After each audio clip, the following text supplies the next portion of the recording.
Medical workers of Reddit, what were the most haunting last words you've heard from a patient? It wasn't words. But the most haunting death was a patient who was DNR. Through her and her family's wishes. She was losing her battle. And her family wasn't there. She was getting frantic and looking around and half sitting up in bed. And a nurse with more experience than me took her hand and calmly said, "It's okay. You're not alone. We're right here with you. It's okay to leave." The patient immediately calmed, put her head back on the pillow and died. I knew I wanted to be that nurse when I grew up. How the hell did she know just what to do and say? I've never forgotten it. When I was a senior resident, a young man, late 20s, was admitted for pneumonia. He got worse quickly and I was called to his room to help while on call that night. He was having trouble breathing and needed intubated. I explained all this to him and that I would sedate him and then get him intubated so we could help him breathe. He agreed and we got everything ready. The last thing he said to me was, "Doc, please don't let me die." I told him I would do my very best. I got him intubated and transferred to the ICU. A few weeks later I was on call covering the ICU and he was barely hanging on. I knew he would not make it through the night. He went into VFID several times and I was able to bring him back. But only briefly. He was just too sick and he died shortly after that. It was horrible talking to his mother and girlfriend and comforting them, knowing the last words he ever spoke were to me saying, "Please don't let me die." I was visiting my grandpa and had to leave town and go back to medical school. And I told him I loved him and would see him later. He told me he loved me too. But no, I won't. He was right. He died a week later of pneumonia. AWW. My great grandma told us something similar to this. We went to Mexico for her birthday. When we were saying our goodbyes, she told us the next time we'd be in town would be when she was 6 feet under. She was right. Not the very last words. But I had a patient in her early 20s who was severely thrombocytopenic and bleeding profusely for days ask me if she was going to make it. I had to look her in the eyes and tell her there is a good chance she wouldn't. I thought she would bust into tears, but no. She just kind of sat back and accepted it. I think she already knew. She died shortly after I got off shift. I'm an intern at a home for patients with Alzheimer and have only been there for a few weeks. The first patient to pass during my internship said, "Who am I?" For some reason it saddens me deeply and I can't seem to let it go. Not a medical worker. But when I was 14, my friends and I were joking around before our 7th period theater class.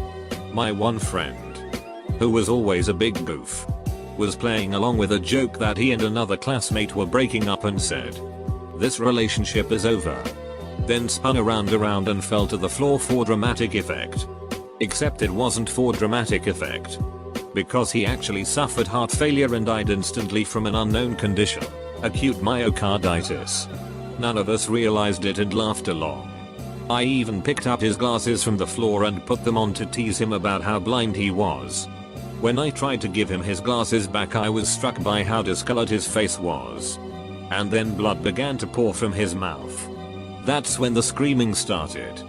Absolutely ducked me as a 14-year-old to realize we could all just drop dead at any moment. It's not words that haunt me. It's the last few agonal breaths. Gasping and gurgling. Before they are gone. I still remember the first patient I lost as we stood by as per patient family request. Haunting. Not a medical worker. But my friend's husband was dying from cancer. He'd done lots of chemo and one surgery and overall his prognoses looked really good.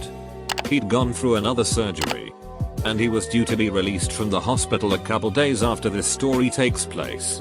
My friend had been with him and was going back home to sleep for the night. Just before she left his room, he said, "I'm going to miss you, my love," and obviously she thinks nothing of it. Saying, "I'll miss you too. I'll be back in the morning." Couple hours later he was gone. Nurse, in hospital caring for 40-ish man with brain tumor. Coming in and out of consciousness. Not to be resuscitated. His 16-year-old daughter was crying non-stop for 12 hours. His wife, who had been given a few months to prepare herself, was calm and focused on her husband. I had to routinely check his level of consciousness, which involved talking to him in a loud voice, response to auditory stimulation, which I did not like to do. So I asked his wife to do the loud voice part, so the voice he would hear would be hers, not mine. And she did so without hesitation. The only response we observed with her vocalization was that this by now profoundly unconscious patient took her hand to his lips and kissed it. He stopped breathing very soon after that. I am haunted, but not in a bad way. A teenage girl who was having an asthma attack while she was at someone's house she wasn't supposed to be at. My mom's gonna heal me : she died at the hospital. Sweet guy in his 20s with endocarditis, heart valve infection, caused by IV drug abuse.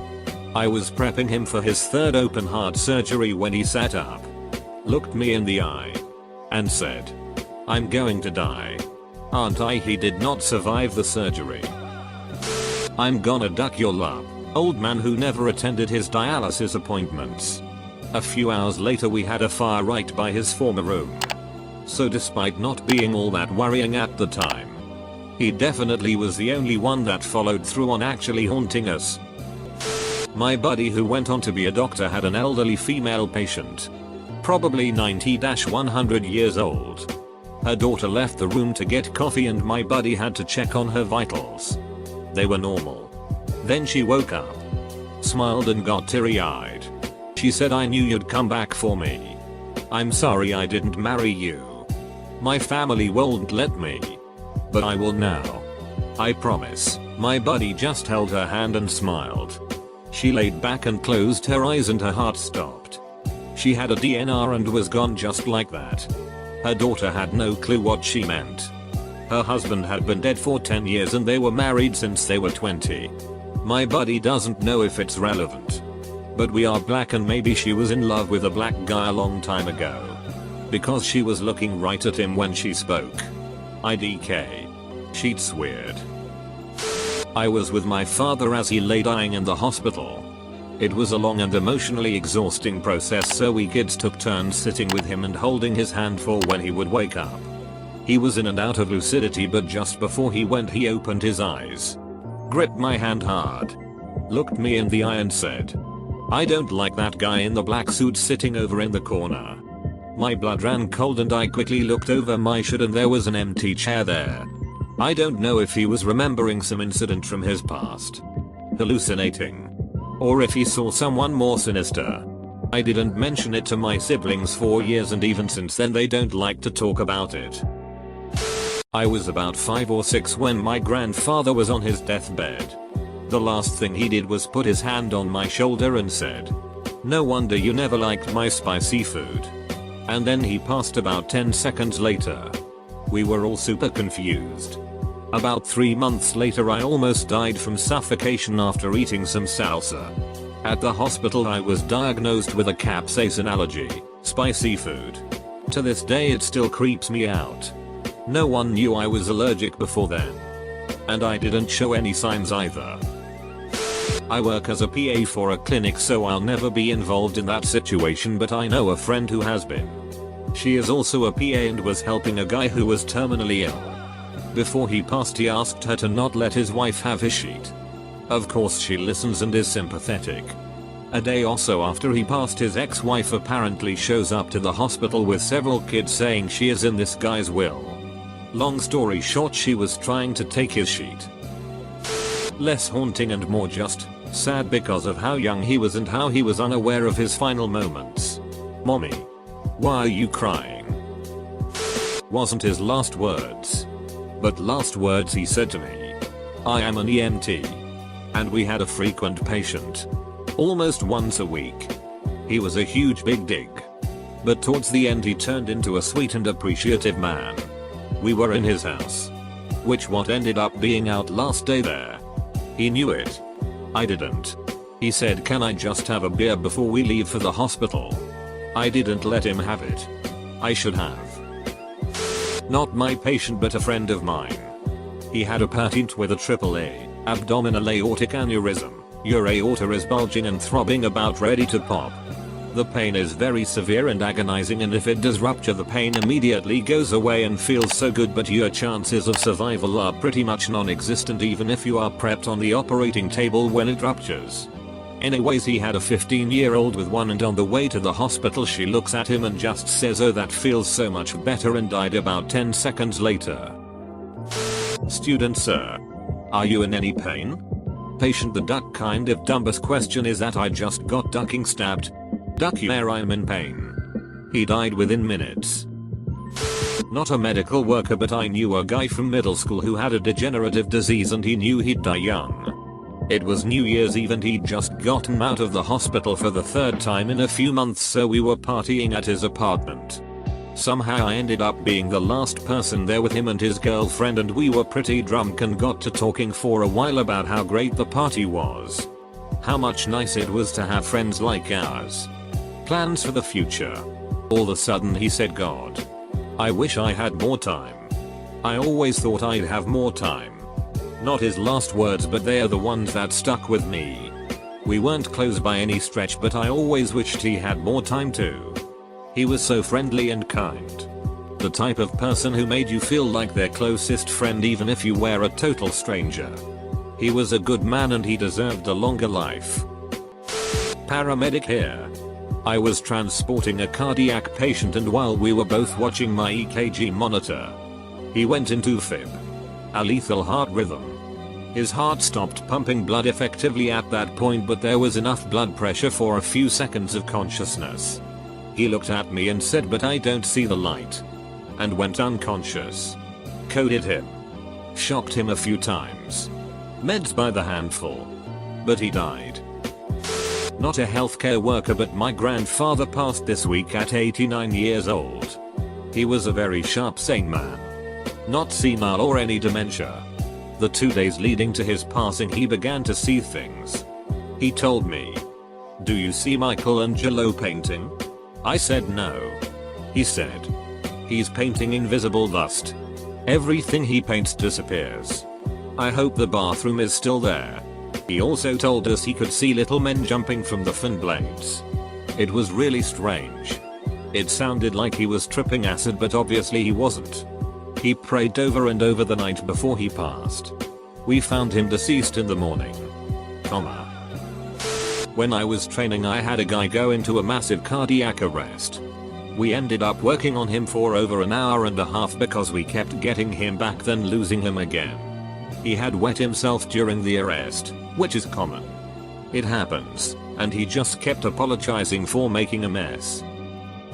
Had a patient that kept coding, but every time they came back they'd get crazy strong.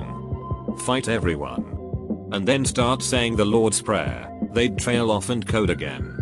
Another one snatched me by the arm and pleaded that they wanted to see their baby grow up.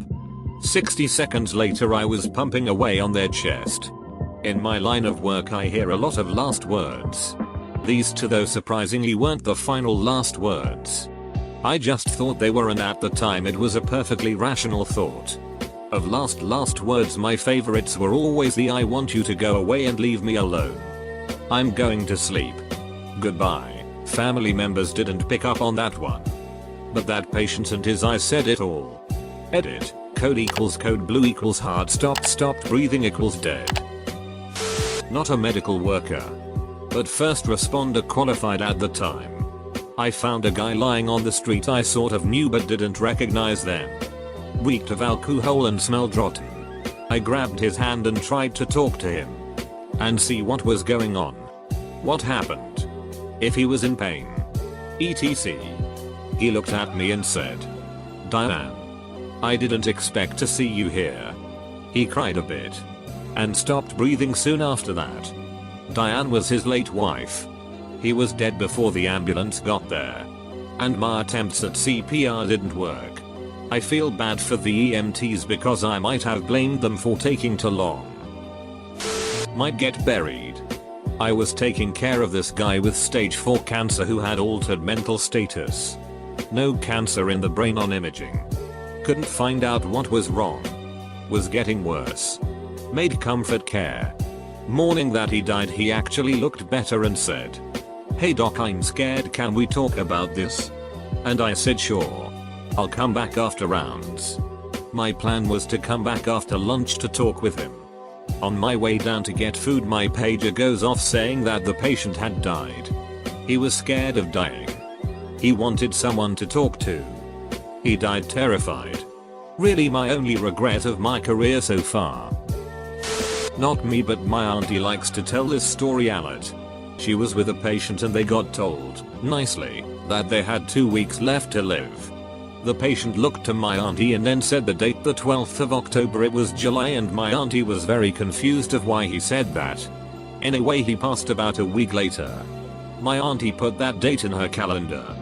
Highly encouraged. Expecting that nothing would happen, but then on the 12th of October, a patient came in with a severe illness and said, "Other patient's name has said you've been expecting me to this day." This freaks me out and I DK what happened or how this happened, but I'm freaking scared to death that we're in fact living as a simulation. Don't let my mom come in. I don't want she to see me crying. She was 16. I wasn't prepared for that. Got broke like glass. About 12 years ago we got some really bad news. My brother, who had an undiagnosed autoimmune disorder, took the news really bad. He got really sick and the next day he passed away. His last words were, "It's broken, it's broken." My little brother was with him and he said, "It's okay, I fixed it." Then he fell asleep and died. I think he was talking about his heart. I truly believed he died of a broken heart.